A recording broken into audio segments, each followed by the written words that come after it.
crisp spring morning in Manhattan, 72-year-old Maddie Parker stepped into one of the city's newest, most exclusive cafes, hoping for nothing more than a moment of warmth from the chilly streets. But what should have been a simple rest stop quickly turned into a public display of cruelty and prejudice. The owner's cold stare and venomous words cut through the air, turning Maddie's quiet moment into a scene of humiliation before a room full of indifferent patrons. Yet, in the sea of averted gazes and uncomfortable silence, one person, someone with immense influence, had witnessed it all. What happened next would not only shake the very foundation of that establishment, but also capture the attention of millions and change Maddie's life forever. That morning, the air in New York carried a sharp bite, the kind that sneaks into your bones despite the promise of spring. Maddie Parker pulled her thin jacket tighter around her shoulders as she made her way down the bustling sidewalk, each step a careful negotiation with the aching joints that age had gifted her. At 72, she had seen more than enough seasons come and go in this city, but today felt particularly raw. The sky hung low, a heavy gray blanket stretched over the skyline, while a restless breeze sent tiny whirlwinds of pollen drifting through the streets. Her watch read 12:45 p.m., a quiet reminder of the strict schedule she had lived by for years, dictated by the medications she could never afford to forget. As she rounded a corner, a newly opened cafe caught her eye. Its modern glass front gleamed, an elegant contrast to the gritty cityscape surrounding it. Vibrant floral arrangements framed the entrance, ribbons and banners boasting a grand opening. Maddie hesitated. Her throat felt dry from the pollen, and the thought of a warm refuge, even for just a few moments, was too tempting to resist. She checked her watch again. 12:50 p.m. There was time. A brief stop wouldn't hurt. Pushing open the heavy glass door, Maddie stepped inside. The cafe was a study in sleek minimalism, clean lines, muted earth tones, the soft hum of jazz filtering through hidden speakers. The air smelled of freshly ground coffee and warm pastries, an aroma both inviting and exclusive. The patrons, mostly professionals in crisp suits, were absorbed in their screens and quiet conversations. Maddie made her way to a cozy booth near the back, settling into the plush leather seat with a sigh of relief. As she shrugged off her jacket, she ran through her usual calculations. Her Addison's disease required careful balance, hydration, salt intake, strict medication timing. Even a simple cafe order had to be weighed against its potential impact. A young waitress approached, notepad in hand, offering a bright smile. "Welcome to Whitaker's. Can I get you started with something to drink?" Maddie returned the smile warmly. "Yes, dear. Just a cup of hot water, please. And maybe something light and sweet. Do you have any fruit tarts?" "We do. Lemon, raspberry, or mixed berry, whichever you'd like." "The mixed berry sounds perfect," Maddie replied. Then, as the waitress turned to leave, she added, "Oh, and could I trouble you for a warm towel?" "Of course, ma'am. I'll be right back." As the waitress disappeared into the kitchen, Maddie reached into her purse, pulling out a small pill bottle, a compact mirror, and a tube of lipstick. The routine was automatic: check her reflection, a light touch-up, then take her medication with a sip of water. A small ritual, but one that helped her feel in control, one of the few things she could control. She glanced at her watch. 12:58 p.m. Right on time. A small, quiet victory. Leaning back into the booth, Maddie let the atmosphere wash over her.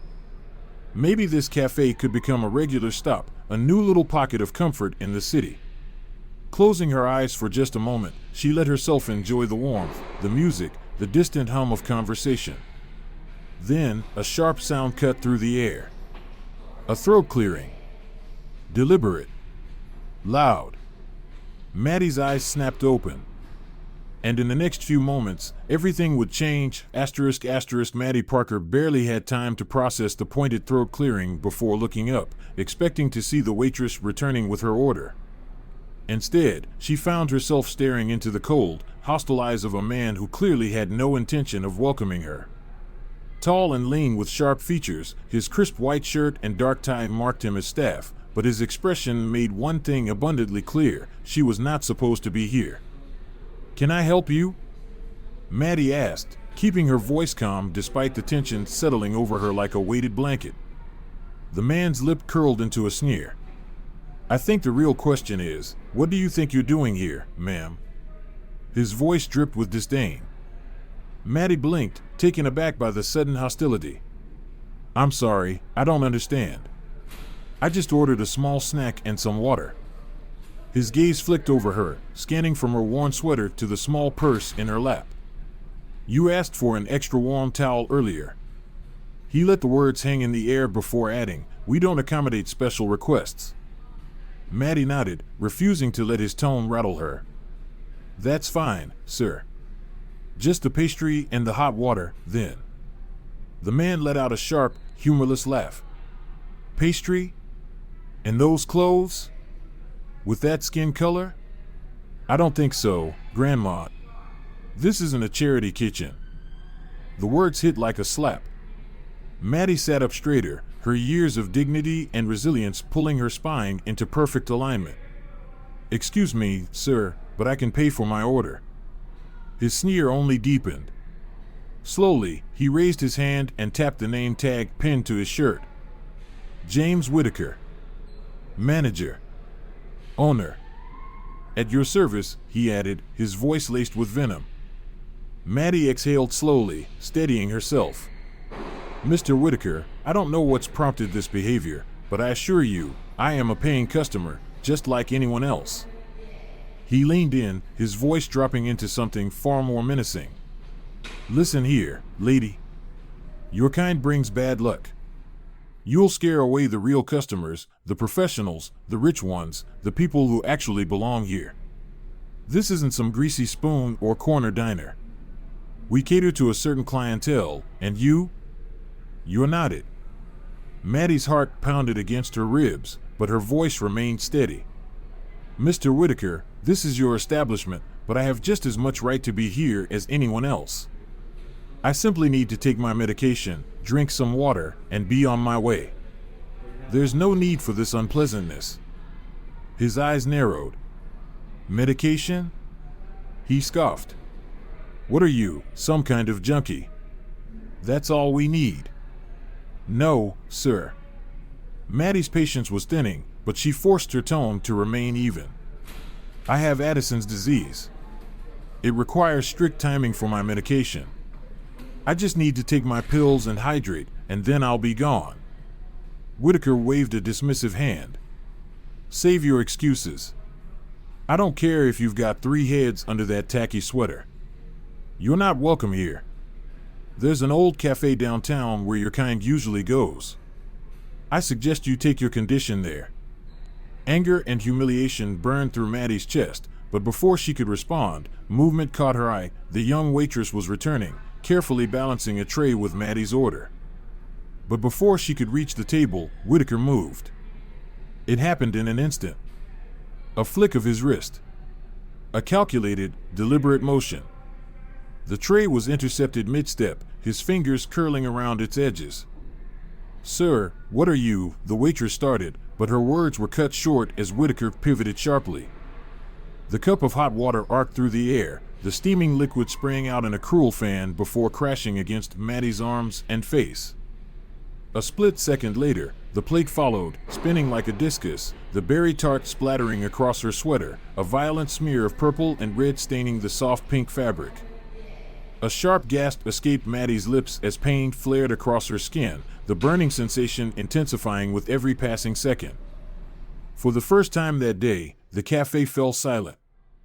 Every pair of eyes turned toward the corner booth, drawn by the sudden violence of it all. Whitaker's face twisted into a mockery of concern.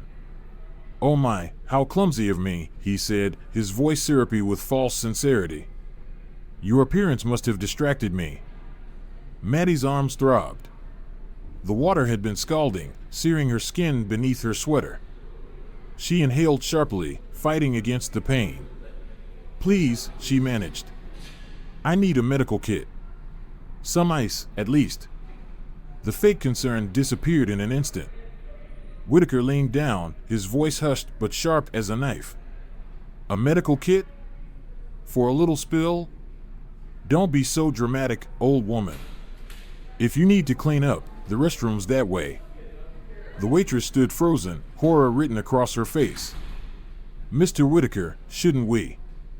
Get back to work, he snapped. And bring a mop. Our valued customers shouldn't have to look at this mess.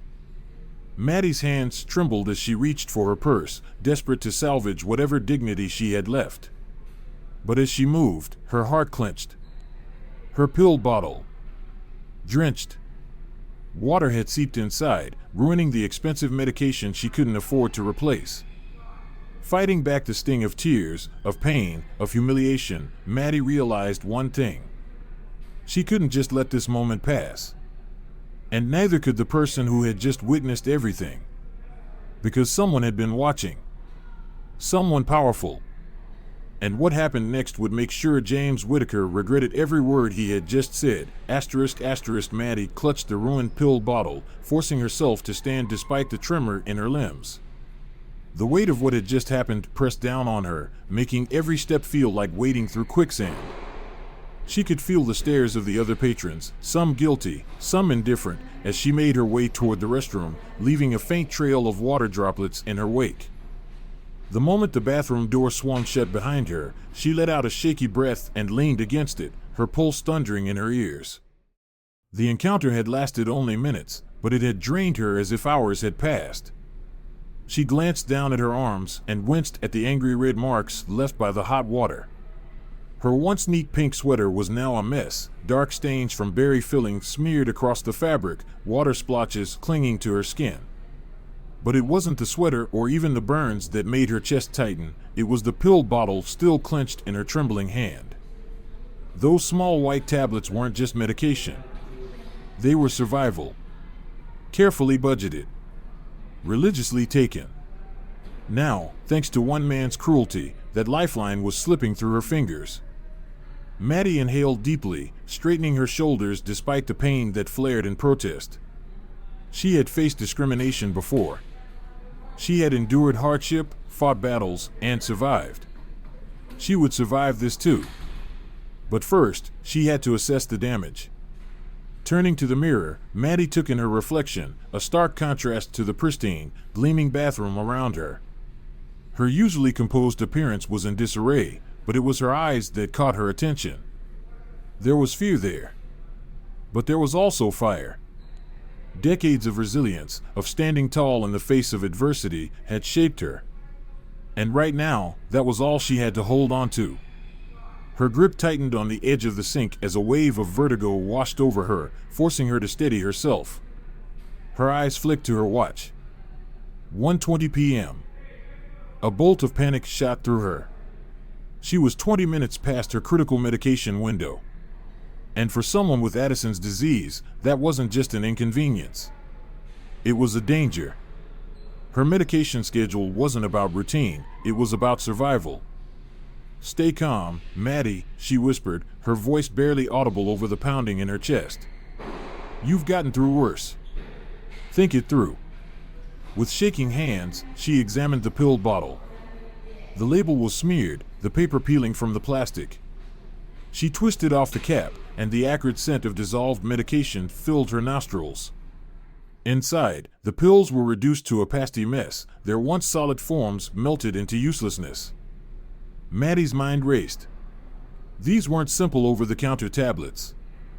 They were specialized, expensive, and irreplaceable until her next prescription refill. The money she had carefully set aside each month, meticulously planned to cover just enough, had been wasted in an instant. Another wave of dizziness hit her, this time stronger. She gripped the sink harder, her knuckles turning white. She knew the signs. The drop in blood pressure. The creeping fatigue. And if she didn't act fast, the looming threat of an Addisonian crisis, a full-blown medical emergency that could land her in the hospital. Her wet sweater clung uncomfortably to her body, the fabric a mix of water and berry stains.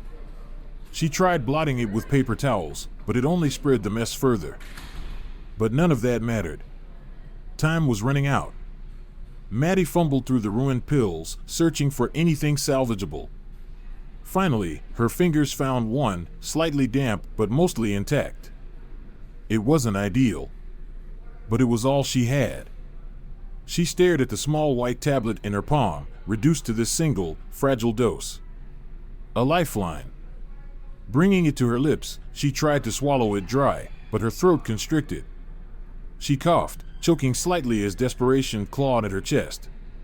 Bending over the sink, she turned on the faucet, cupping water into her hands and gulping it down, forcing the pill past the lump of frustration and shame stuck in her throat. As she straightened, water dripping from her chin, her reflection caught her eye again. And that was when the tears came. Not just from the pain, but from the sheer indignity of it all. She, a woman who had built her life on dignity and independence, reduced to this, gasping over a sink, struggling to take the very medication that kept her alive because of one man's cruelty. Maddie exhaled slowly, forcing herself to breathe. She wiped her face, smoothed her damp hair, adjusted her sweater as best she could. And then, she straightened her spine. James Whittaker had wanted her to break. He had wanted her to slink away, humiliated. But he was about to learn something. Maddie Parker didn't break. She endured. Bracing herself, she reached for the door handle. The aggressive air conditioning hit her the second she stepped out, chilling her damp clothes like an icy slap to the skin. She shivered, wrapping her arms around herself as she re-entered the cafe, the cold mirroring the hostile reception waiting for her. A deep rumble of thunder rolled through the building, shaking the cafe's windows. Maddie paused, watching as gusts of wind rattled the glass, the dark clouds outside churning. The storm was rolling in. A perfect mirror of the storm still raging inside this cafe. For a moment, Maddie considered leaving. Walking out into the rain, letting the wind and water wash away the filth of this place. But then another clap of thunder roared through the city. And she knew she couldn't leave. Not yet. Not when something bigger was about to happen. Because what James Whittaker didn't know was that someone had been watching, and that someone was about to make sure this moment changed everything. Maddie's eyes scanned the dining area as she stepped out, instinctively searching for her old booth, only to find it occupied. A sleekly dressed couple sat where she had been just minutes ago, engaged in quiet conversation, entirely oblivious to the cruel spectacle that had unfolded in that very seat. The message was clear. James Whittaker had deliberately given her table away. Another calculated move. Another way to make it painfully obvious that she was unwelcome. Maddie exhaled slowly, forcing herself to keep moving. She searched the cafe, looking for a place, any place, where she could sit unnoticed. In the far corner, she spotted an empty booth, as distant as possible from where she had been humiliated. She moved carefully, not wanting to draw more attention. The last thing she needed was to provoke another confrontation. Sliding into the booth, a sharp shiver ran through her body. Her damp clothes clung to her skin, and before she could even adjust, she realized something with sinking dread. She was seated directly under an air conditioning vent. Cold air blasted down on her, sending another violent shiver through her frame. Her teeth chattered involuntarily. Maddie curled in on herself, trying to conserve what little body heat she had left. Part of her wanted to leave, wanted to run. But outside, the storm was raging. And inside, her body was still struggling against the effects of her missed medication. She had no choice. She had to stay. Her gaze flickered to a nearby table where a man had just sat down. For a brief moment, she considered asking to switch places with him, just to escape the direct blast of the AC. But the memory of Whittaker's hostility made her hesitate. Drawing attention to herself meant inviting more cruelty. Instead, she made a quiet decision. She would stay put. But she would not suffer in silence. Summoning what little strength she had left, Maddie caught the eye of a passing waitress, not the kind young woman from before, but an older server with a tired but gentle face. "Excuse me," Maddie called softly, her voice trembling slightly from both the cold and the lingering humiliation. The waitress hesitated, her expression cautious. Clearly, word had spread among the staff. "Yes, ma'am," she asked, polite but wary. Maddie mustered a small, careful smile. "I'm sorry to trouble you, but the air conditioning is blowing directly on me, and my clothes are still damp. I'm feeling quite chilled.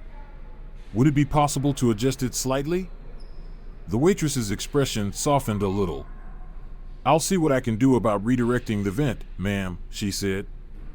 Then, after a brief pause, she added, "Would you like me to bring you some hot water? To help warm you up?" Relief washed over Maddie. "That would be wonderful. Thank you." But just as the waitress turned to leave, a familiar, unwelcome voice cut through the air like a blade. "Is there a problem here?" Maddie's heart sank.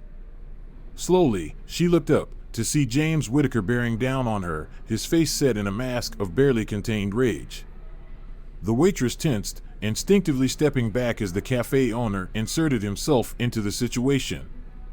"No problem at all," Maddie replied, forcing her voice to remain calm. "I was just asking if the air conditioning could be adjusted slightly." Whitaker's eyes narrowed. "The temperature in my establishment is set for the comfort of our paying customers." His voice was cold. "If you're cold, maybe that's a sign you should move along." A flicker of anger ignited inside Maddie. She had tried to be accommodating, tried to avoid conflict. But enough was enough. She sat up straighter, leveling him with a firm, steady gaze. "Mr. Whitaker, I understand this is your cafe, but I am a paying customer, just like everyone else here. I have just as much right to be comfortable as anyone else." For a second, something flashed across Whitaker's face. Then, rage. His skin darkened with anger as he leaned in, his voice dropping to a menacing whisper. "Listen here, you old bat." Maddie stiffened. "I own this place. That means I decide who's welcome and who isn't. And let me make this crystal clear," he sneered. "You are not welcome."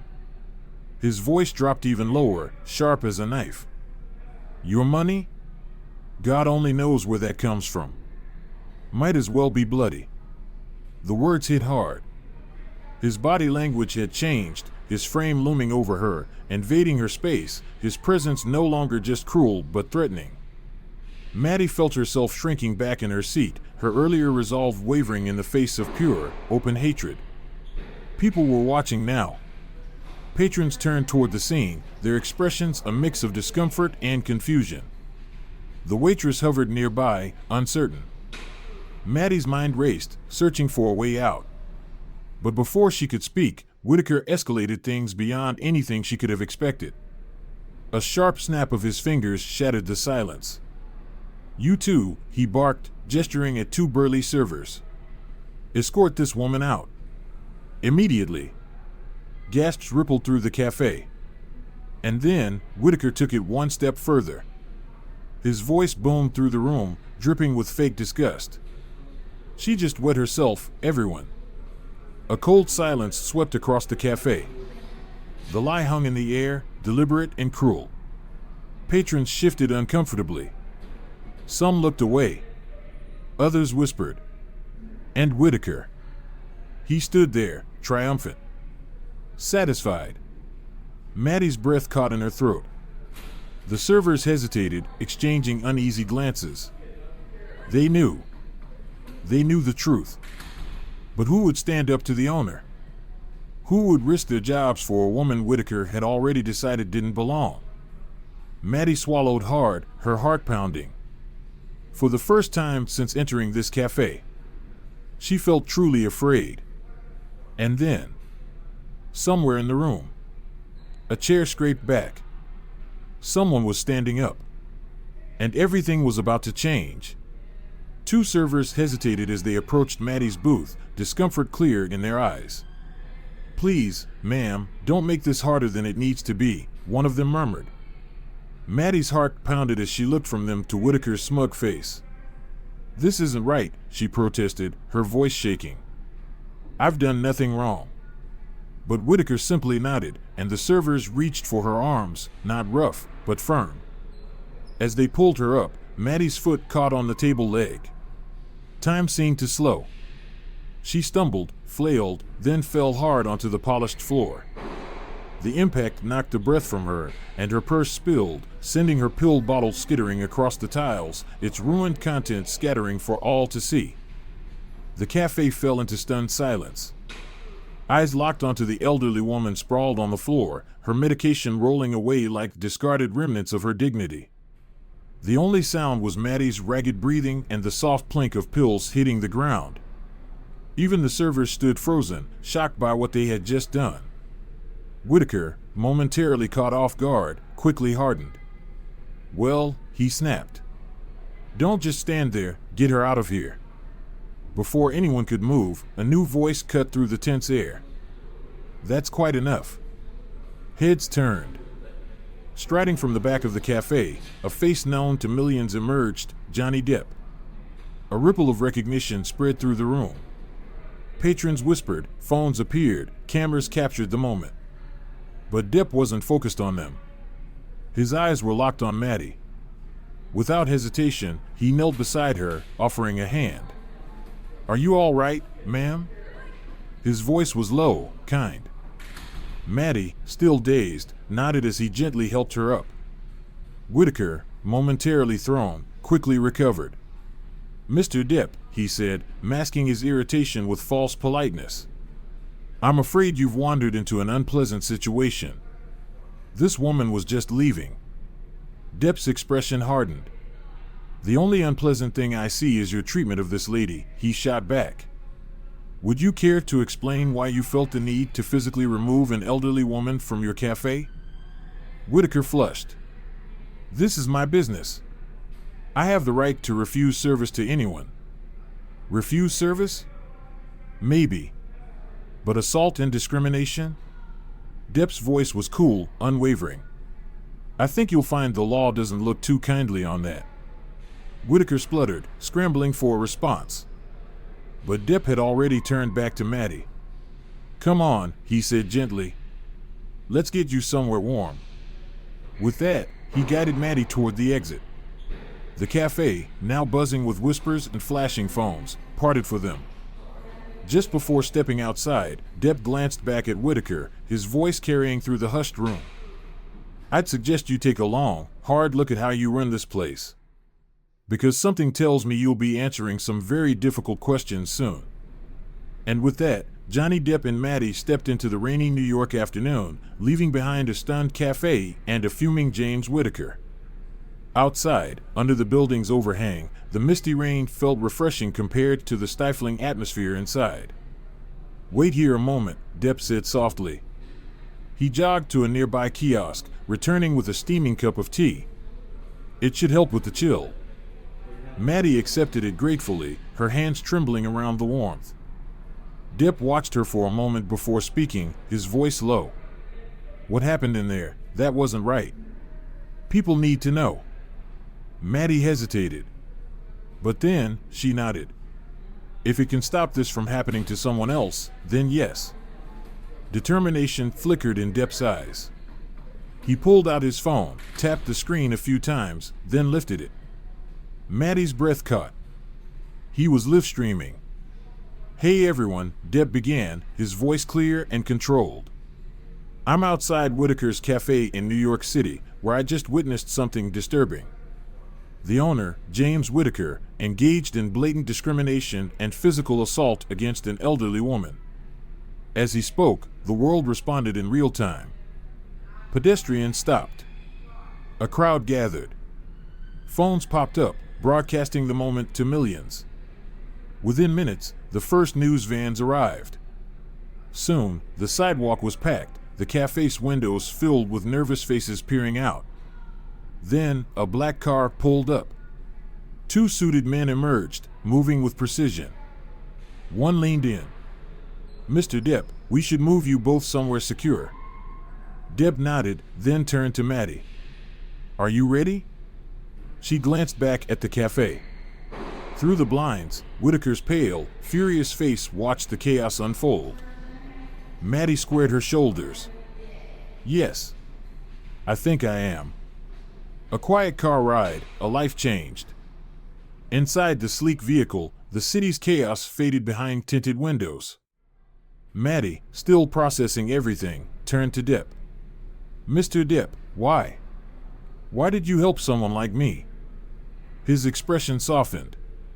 "Someone like you," he repeated. "You mean someone deserving of respect and basic decency?" Maddie fell silent. Depp exhaled, his voice quieter now. "My mother was a waitress most of her life. We didn't have much.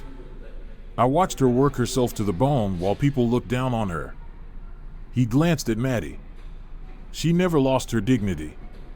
But I saw how much it hurt. I don't like bullies, Miss Parker." "And what happened back there?" "That was a bully throwing his weight around." Maddie nodded. "It leaves marks that don't show on the outside." "Exactly." A moment of quiet passed. Then, with no hesitation, Depp pulled out a checkbook. "Miss Parker," he said, writing quickly. "I'd like to help, if you'll let me." Maddie's breath caught as he handed her the check. The amount made her eyes widen. "Mr. Depp, this is—" "Please," he interrupted with a gentle smile. "Use what you need for your medication. And if there's anything left, maybe something nice for yourself." Maddie clutched the check, eyes misting. "Thank you," she whispered. "I don't know what else to say." "You don't have to say anything," Depp replied warmly. "Home, family, and a lesson for the future." The car pulled up to Maddie's modest apartment building. Waiting outside, pacing in frustration, was Michael, her grandson. When he saw who was stepping out of the car with his grandmother, his jaw nearly hit the pavement. "Gran? Is that? Are you with Johnny Depp?" Depp gave a casual wave. "Hey, Michael." The teenager stared, wide-eyed. Maddie chuckled. "It's a long story, dear." As they headed inside, Michael, still in shock, blurted out, "Gran, did he give you any money?" Maddie stopped at the door. "Michael," she said gently, "before we talk about anything else, we need to have a conversation about values and integrity." Michael shifted, embarrassed. "I didn't mean to sound greedy. I just thought, things have been hard." Maddie smiled, squeezing his hand. "Kindness isn't a transaction. The real lesson today? Success comes from respect, hard work, and standing up for others." Michael nodded, thoughtful. Later, as they settled in, Maddie tucked the check safely away. She would deposit it tomorrow, ensuring security for her future.